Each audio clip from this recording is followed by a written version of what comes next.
नमस्कार दोस्तों, आप कैसे हैं? हम उम्मीद कर रहे हैं कि आप अच्छे होंगे, स्वस्थ होंगे, मस्त होंगे। आज हम आपको कुछ अलग चीज़ बताने वाले हैं। अलग चीज़ का मतलब आज हम आपको बताने वाले हैं कि एसएससी सीएचएसएल में कौन-कौन सी पोस्ट होती है, उन सभी पोस्ट के बारे में बताने वाले हैं। हालाँकि अगर आप कहेंगे तो एक-एक अलग-अलग करके हम बता देंगे कि एक-एक अलग-अलग पोस्ट क्या होती हैं।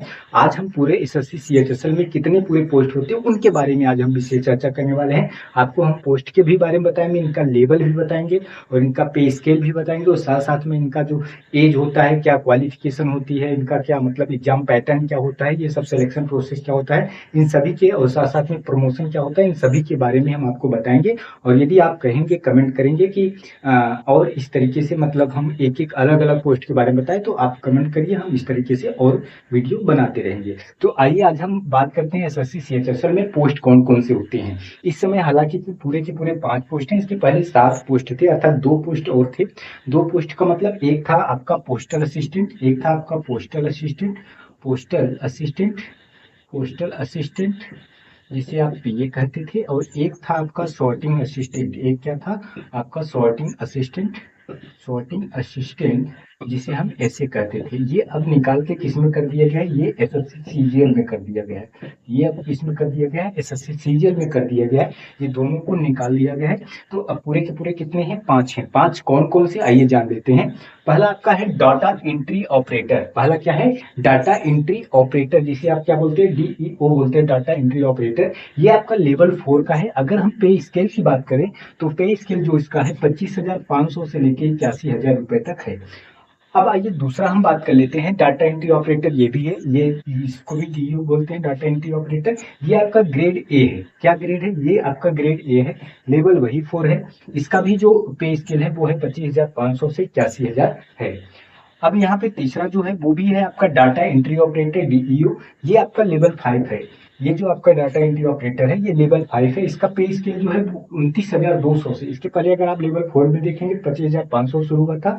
इसमें आपका 29,200 से शुरू हुआ है पे स्केल और 92,9300 तक है।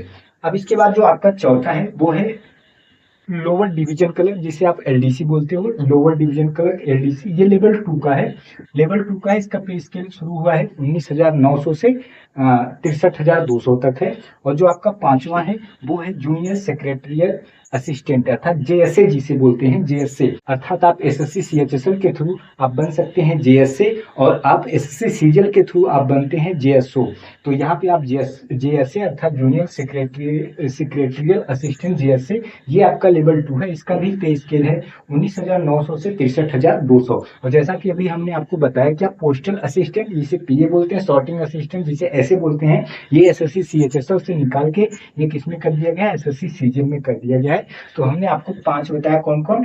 Data entry operator level 4, data entry operator जिसे ग्रेड ए लेवल 4 और डाटा एंट्री ऑपरेटर लेवल 5 और lower division clerk LDC level 2 और जूनियर सेक्रेटरियल असिस्टेंट जैसे जिसे लेवल 2 अर्थात लेवल 2 से लेकर लेवल 5 तक है किसमें? एसएससी सीएचएसएल में। अगर हम सैलरी की बात करें तो ये जो लेवल 4 है आपको लेवल 4, अगर मैं सैलरी की बात करूं कि लेवल 4 में अप्रोक्स अगर सैलरी मिलेगी तो पूरे के पूरे मान लो आपको 50,000 तक मिल सकती है। 50,000 प्लस मान लो आपको अप्रोक्स इतनी सैलरी मिल सकती है लेवल 4 में। अगर लेवल 5 की बात करें तो ये आपको मान लो 55,000 प्लस आपकी इसकी सैलरी हो जाएगी लेवल 5 की। और अगर हम लेवल 2 की बात करें, लेवल 2 की मान लो आप 35 से 40,000 मान लो, 35 से 40,000 प्लस इसकी सैलरी हो जाएगी किसकी? लेवल 2 की।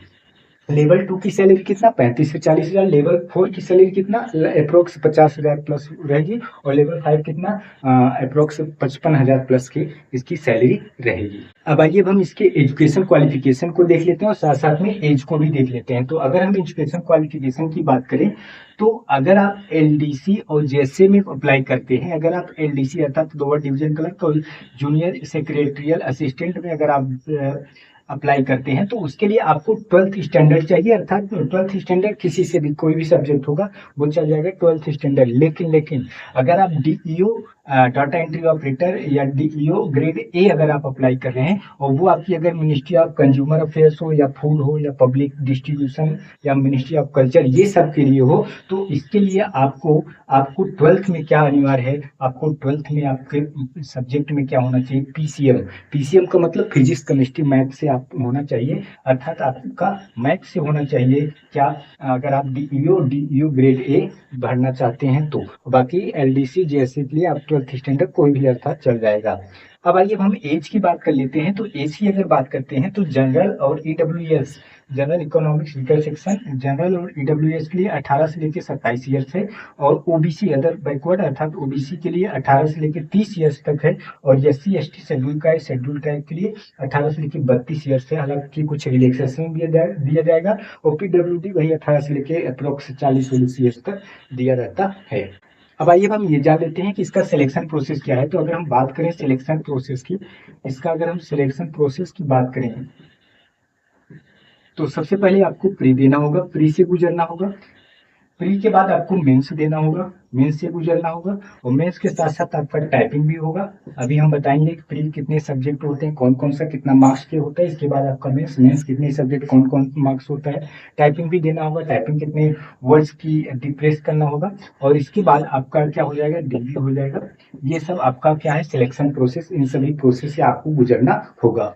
अब आइए हम इसके एग्जाम पैटर्न को देख लेते हैं, अर्थात इसका जो प्री एग्जाम होगा वो कैसा होगा, इसके बारे में हम देख लेते हैं। अर्थात आपका जो प्री एग्जाम होगा वो मैथ्स होगा, और साथ साथ में रीजनिंग होगा, और क्या होगा, जीके जीएस होगा, और क्या होगा, इंग्लिश। अर्थात 4 सब्जेक्ट रहेंगे, एक मैथमेटिक्स रहेगा, एक रीजनिंग और एक जीके जीएस, और एक क्या रहेगा, इंग्लिश रहेगा। 25 क्वेश्चन मैथ्स का होगा 50 मार्क्स का, अर्थात एक क्वेश्चन 2 मार्क्स का, और 25 क्वेश्चन रीजनिंग होगा 50 मार्क्स का, और जीके जीएस 25 क्वेश्चन 50 मार्क्स का, इंग्लिश 25 क्वेश्चन 50 मार्क्स का, अर्थात नंबर ऑफ क्वेश्चन पूरे कितने रहेंगे, 100, और नंबर ऑफ मार्क्स कितने रहेंगे, 200। और इसकी जो टाइमिंग दी जाएगी, ड्यूरेशन कितनी है, पूरे पूरे 60 मिनट अर्थात 1 घंटे की टाइमिंग दी जाएगी, और इसमें जो नंबर डिटेक्ट कर लिया जाएगा अर्थात नेगेटिव मार्क्स जो है वो 0.50 है, अर्थात 1/4 इसमें क्या है, निगेटिव मार्किंग है। ये मैं बात कर रहा हूँ किसकी, ये प्री की बात कर रहा हूँ। ये जान लेते हैं कि इसका जो मेंस होता है, मेंस का एग्जाम पैटर्न कैसा होता है। तो इसका जो मेंस का एग्जाम पैटर्न होता है वो सेशन करके होता है, अर्थात सेशन 1, सेशन 2, सेशन 3। अब आप कहोगे कि सेशन 1, सेशन 2, सेशन 3 का मतलब क्या अलग अलग पेपर होगा, सेशन 1 देने के बाद बंद हो जाएगा क्या, ऐसा कुछ नहीं होगा। अर्थात आपका जो एग्जाम है वो चलता रहेगा, अर्थात चलता रहने का मतलब 2 घंटे 15 मिनट लगातार आपका एग्जाम चलता रहेगा, 2 घंटे 15 मिनट लगातार एग्जाम चलता रहेगा।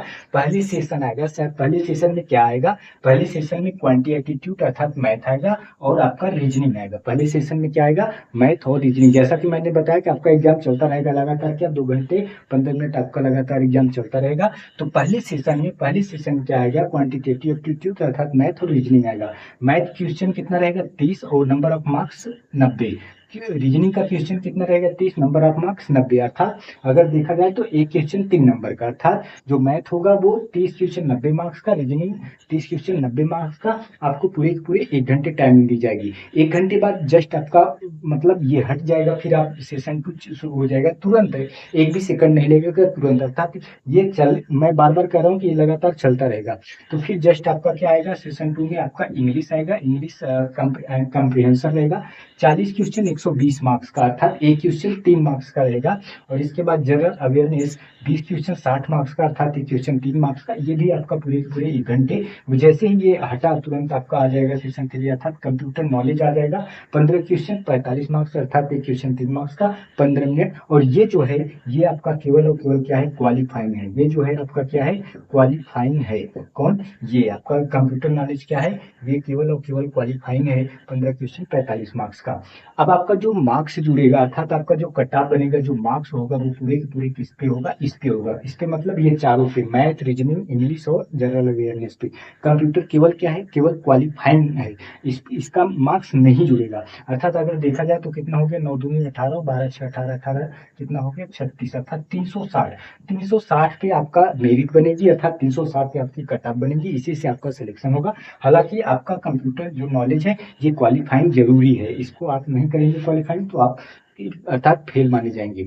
इसके जस्ट बाद जब आपका ये सेशन अर्थात ये एक टाइम हो जाएगा, इसके बाद जस्ट या तो तुरंत करवा लिया जाएगा, या तो दूसरे मीटिंग वैसे तुरंत करवा लिया जाएगा। आपका क्या होगा, स्किल टेस्ट होगा, टाइपिंग टेस्ट, अर्थात टाइपिंग टेस्ट कितना, पूरे पूरे 2000 की, पूरे 2000 की डिप्रेशन करना पड़ेगा। जब हम इनके प्रमोशंस की बात कर लेते हैं, यदि आप एलडीसी से लगते हैं, यदि आप लोअर डिवीजन क्लर्क से लगते हैं, तो आपको 8 से 10 साल में आप यूडीसी हो जाएंगे। आप 8 से 10 साल में क्या हो जाएंगे, आप यूडीसी अपर डिवीजन क्लर्क हो जाएंगे। और उसके 8 से 10 साल में आप एएसओ बन जाएंगे, अर्थात असिस्टेंट सेक्शन ऑफिसर बन जाएंगे। उससे 5 साल बाद आप क्या हो जाएंगे, एसओ अर्थात सेक्शन ऑफिसर।